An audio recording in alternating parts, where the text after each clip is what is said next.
एक बूढ़े आदमी ने अपने पड़ोसी पर यह इल्ज़ाम लगा दिया कि वो चोर है। अब आसपास चोरियां हुई, अफवाह फैली तो पुलिस ने उसको गिरफ्तार कर लिया और जेल में डाल दिया।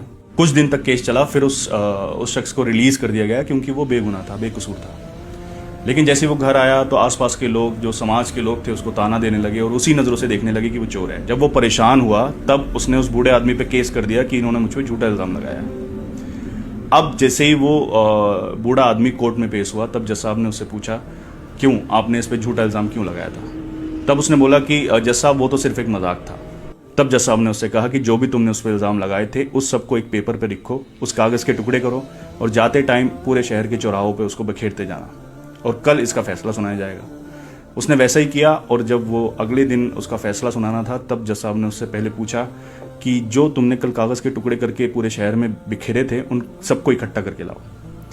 तब उस बूढ़े आदमी ने कहा कि जज साहब ये कैसे पॉसिबल है, वो सारे टुकड़े तो पूरे शहर में उनकी हवाओं ने पता नहीं कहाँ कहाँ पहुँचा दिए होंगे।